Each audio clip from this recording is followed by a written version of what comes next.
இப்போ அண்ணா வந்து இஸ்லாமியருடைய பிரச்சனையை ஒரு பிரச்சனை அப்படின்னா முதல் குரலாக இருக்கிறீங்க. ஆனால் இது எங்கே வந்து அண்ணனுக்கு வந்து ஒரு நெருக்கடி ஏற்படுது அப்படின்னு நான் பார்க்குறேன் அப்படின்னா, நீங்கள் வீரத்தமிழர் முன்னணி ஒன்று கட்டமைச்சு பாசறை ஒன்று இருக்குது. இதில் அதிகமான இஸ்லாமியர்கள் பொறுப்புகள்லாம் இருக்கிறாங்க. அவங்க என்ன செய்கிறாங்க அப்படின்னா, உங்கள் மேலே அன்புனால அதீத நம்பிக்கையினால் மார்க்கத்துக்கு மாறான செயல்களை செய்யும்போது இன்னும் இருக்கக்கூடிய அந்த இஸ்லாமியர்களுக்கு முகம் சுளிக்கக்கூடிய இடத்துல இருக்குது. அண்ணன் கூட ஒரு செய்தியாளர் சந்திப்பில் இந்த தாய் மதம் சர்ச்சைக்கூடிய விஷயம் வரும்போது, அமீரே வந்தாலும் நீ வர வேணாம், அங்கேயே இருந்தால் நான் சொல்லுவேன் அப்படிங்கிற பத்திரிகையாளர் சந்திப்பில் அண்ணன் சொன்னீங்க. அதுபோல் வீரத்தமிழர் முன்னணி அந்த பாசறையில் இருக்கக்கூடிய இஸ்லாமியர்கள் அதுலேருந்து வெளியேற்றப்படுவாங்களா? அவங்க அந்த வழிபாடு விஷயத்தில், அதாவது நாம் தமிழர் கட்சி முன்னெடுக்கக்கூடிய வழிபாடு விஷயத்தில் இஸ்லாமியர்கள் பங்கு பெறக்கூடாது என்பதை நீங்கள் சொல்லுவீங்களாங்கிற ஒரு கேள்வி. ரெண்டாவது விஷயம் என்ன அப்படின்னா, இந்த திருச்செந்தூர் ஒரு கேள்வியோட நிப்பாட்டிடுங்க. நீங்க கேட்ட கேள்வியே பெரிய கேள்வி. அண்ணா கொஞ்சம் இந்த திருச்செந்தூர் குடமுழக்கு போராட்டத்தில் தமிழை வந்து குடமுழக்கு விஷயத்தில் தமிழ் வந்து வழிபாட்டு மொழியாக இருக்கும் அப்படின்றீங்க. இப்போ இஸ்லாமியர்களுடைய அந்த வழிபாட்டு விஷயத்தில் அந்த தமிழை உள்ளே கொண்டு வருவீங்களா? அது எப்படி நீங்கள் சொல்லியிருக்கீங்கிறது தெளிவுபடுத்தணும். இல்லை இதில் நீங்கள் ஒன்று சொல்கிறேன். இப்போ நீங்கள் முதல்ல வீரத்தமிழர் முன்னணி அப்படின்னு ஒன்று ஆரம்பிக்கணும். அதில் எனக்கு ஒரு அழுத்தம் இருக்குது. அதில் எப்படின்னா,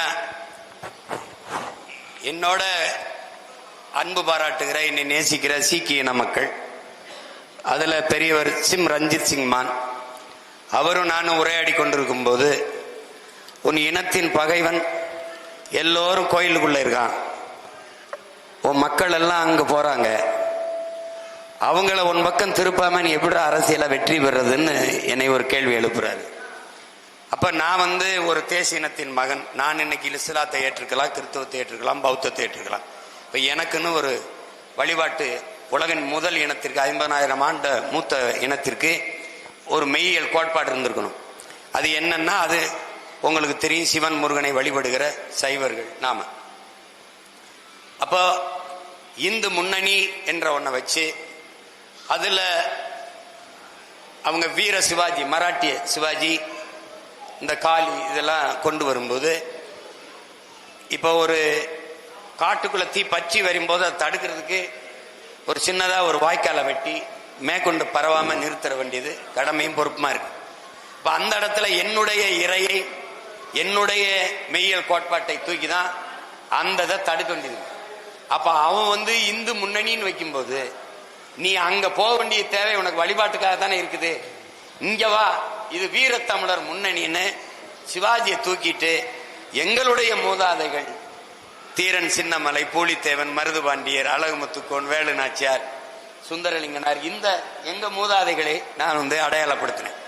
அவங்க விவேகானந்தரை கொண்டு வரும்போது நம்மளுடைய மூதாதைகள்ல நீங்க திருமூலர், நம்ம வள்ளலார், நம்முடைய தாத்தா வைகுந்தர், இவங்களை கொண்டு வந்து நிறுத்தினேன். அப்ப அந்த முட்டுக்கு எப்பவுமே எங்க தலைவன் கத்துக் கொடுத்தது ஒரு எதிர் முட்டு தான் சரியா வரும். அதுக்காக தான் சொன்னேன் ஒழிய இஸ்லாமியர் கிறிஸ்தவர்கள்லாம் வந்து இதுல சேருங்கன்னு இல்லை.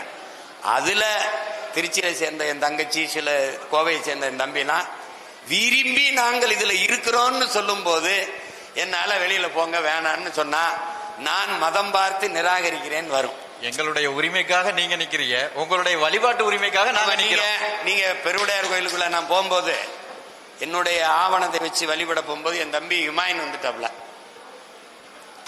அதுக்கு எல்லாரும் பெரிய அளவுக்கு இது பண்ணாங்க. அவர் மஸ்தான் தங்க தேர இழுத்தாப்ல. அதெல்லாம் யாரும் கேட்கல. அப்போ ஒரு இந்து தொப்பி வச்சு நோம்பு கஞ்சி அதாவது என்ன நம்ம சொல்றது, இப்தார் திறக்க வரும்போது ஒரு இந்து, அதுவும் திருநீரோடவே வந்து உட்கார்ந்து குடிச்சாலாம் இருக்கு. அவர்கள் இந்து சமயத்தை ஏற்றிருக்கிறவர் இப்தார் விருந்துல வந்து பங்கேற்பதை ஏற்கிற என் மக்கள் தன் அண்ணனோட தன்னுடைய மூதாதை கட்டிய பெருவுடையார் கோயில்ல தன் அண்ணனுக்கு பக்கத்துல இஸ்லாத்தை ஏற்று கலிமா சொல்லி இஸ்லாத்தை தழுவி இருக்கிற என் தம்பி ஹுமாயூன், அவன் எனக்கு பக்கத்துல நிக்கிறான். அப்ப இப்தார்ல நான் அவனுக்கு பக்கத்தில் இருக்கேன், அவன் இங்க எனக்கு பக்கத்தில் இருக்கான். சமய ஒற்றுமை எல்லாம் பேசுற நீங்க இதையே நீங்க அதை ஒற்றுமைக்கான அடித்தளமா பார்க்க மாட்டேங்கிறீங்கன்னு தான் எங்களுடைய கேள்வி. அப்புறம் நீங்க ஈழத்தமிழர் முன்னணியில இருங்கன்னு யாரை நான் வலுக்கட்டாயம் பொறுப்பு சொல்லல. இந்த கட்சி அவர்கள் என் தம்பி தங்கைகள் விரும்பி ஏற்றுக்கொண்டார்கள். அவர்கள் 5 வேளை தொழுகையை நிறுத்தல, அவங்க நோன்பு விருத்துறத நிறுத்தல, ஓரிரை அல்லா அப்படிங்கிற கருத்துல மாற்று கருத்து இல்ல. ஏப்பா சொல்லுப்பா, அதுல இல்ல. ஆனால் தன் அண்ணன் ஏற்றுக்கொண்ட கொள்கை இது சரி, நான் இன்னைக்கு இஸ்லாத்தை ஏற்று இருக்கிறேன், இதுக்கு முன்னால் இவன் தான் என் முன்னோன்கிறத உணர்ந்து இருக்கிறேன். அந்த அடிப்படையில நிக்கிறாங்க. அது ஒரு குறையா கருதுனீங்கன்னா இந்த கேள்வியை தெரிஞ்சுக்கிட்டு என் தம்பிகளே அவங்களா இல்லைன்னா நான் அந்த பொறுப்புக்கு போயிடுறேன்னா ஒன்றும் பிரச்சனை இல்லை. அதை நானா அனுப்ப மாட்டேன். இதுவும் ஒரு வகையான மத நல்லிணக்கம் தான். நல்லிணக்கம் தான். நான் அதுல இன்னொன்னு நீங்க கேட்டது கடைசியா என்ன கேட்டாருன்னா, திருச்செந்தூர்ல நான் அந்த மேடையிலே பேசியிருப்பேன், நீங்க கவனிக்க தவறிட்டீங்க. தொழுகையை மட்டும்தான் இப்ப இவங்க அரபுல சொன்னாங்க, தொழுகையை மட்டும் பாங்கு மட்டும்தான் என்னுடைய சொந்தங்கள் அரபுல சொல்லுவாங்க. ஆனால் திருமணம்லாம் நானே 100 கல்யாணத்திற்கு மேல திருமணத்துக்கு மேல சாட்சி கையெழுத்து போட்டிருக்கேன். எல்லாம் தமிழ்ல தான் சொல்லுவாங்க. அதுல இப்ப இது இந்த சமயம் நீங்க பாத்தீங்கன்னா அரபு நாட்டில் தோன்றிய சமயம், அங்க தோன்றிய அங்க அரபுல தான் அவங்க ஓதி பழக்கப்பட்டது. ஆனால் கிறிஸ்தவம் ஐரோப்பியாவில் தோன்றி அப்படி வந்த மதம். அவன் முதல்ல லத்தீன்ல தான், ஸ்பானிஷ் லத்தீன்ல ஓதிட்டு இருந்தான். திருப்பி இங்க இந்த மதத்தை கொண்டு போக முடியலைங்கும் போது அவரவர் தாய்மொழியில வழிபடலாம் போது பிதா சுதன் பரிசுத்த ஆவின்னு சொல்லிட்டு இருந்தான். இந்த பிதா சுதன் எல்லாம் வேற மொழி சொல்லா இருக்குன்னு பின்னாடி வந்த இளம் குருமார்கள் நம்ம தம்பிகள் தந்தை மகன் தூய ஆவி என்று பரலோகத்திற்கு எங்க தந்தையேன்னு இல்லாம விண்ணுலகில் இருக்கும் என் தந்தையே உடைய ராஜ்யம்ங்கிறதெல்லாம் மாற்றி உடைய அரசுன்னு மாத்திட்டான். அது மாதிரி அப்ப நான் என்ன சொன்னேன், பெத்தலகேமில பிறந்த இயேசுக்கு என் மொழி புரியுது, தமிழ் இறைவன் முருகனுக்கு தமிழ்ல மந்திரம் சொன்னா புரியாதான்னு சண்டை போட்டேன். அதுக்காக பேசுறேன் ஒழிய நீ தமிழ் சமயம் தமிழ் இறைக்கு முன்னாடி ஏன் தமிழ்ல சொல்லலைங்கிறதா என்னோட சண்டை. நீ அல்லாவுக்கு முன்ன அல்லாவுக்கிட்ட போய் ஏன் தமிழ்ல ஓதல, அதுக்கு நான் சொல்றேன் கேளுங்க. அது சொன்னது திருச்செந்தூர் முருகனுக்கு மட்டும்தான். முருகனுக்கு இல்ல எங்க அண்ணன் சொன்னதை கேளு. எங்க அண்ணன் பழனி பாபா என்னோட முன்னத்தி ஏறு, இறைவனின் பெயரால் அனைவருக்கும் அமைதியும் சாந்தமும் உண்டாவதாகன்னு சொல்லிடுறாப்ல. அந்த கூட்டத்தில் இருந்த ஒரு இஸ்லாமிய சகோதரர் எழுந்து அதை அரபுல சொல்லுங்கன்னு சொல்றாரு.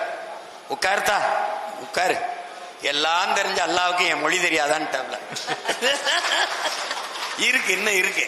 அதனால அனைத்தும் அறிந்த அல்லாவுக்கு என் அன்னை தமிழும் அறியும். அதனால என் மக்கள் இன்னைக்கு இந்த பாங்கு மட்டும்தான் அரபுல சொல்லுவாங்க. சொல்லுடா, பாங்கும் தொழுகைன்னா அரபுல, மத்த எல்லாம் நம்ம தமிழ்ல தானே செய்யறோம். அதனால நான் துவா தமிழ்ல தான் செய்யறோம். நீ என் இறைக்கு முன்னாடி ஏன் இன்னொரு மொழியில் மந்திரம் சொல்றாங்கிறதா. என்னுடைய திருப்புகளை பாடு, சிவனுக்கு என்னுடைய தேவாரம் திருவாசகத்தை பாடு, 12 திருமறைகளை பாடு, அதுதான் என் கோட்பாடு. நீ இதெல்லாம் போட்டு குழப்பிக்காத. என்னடா தம்பி.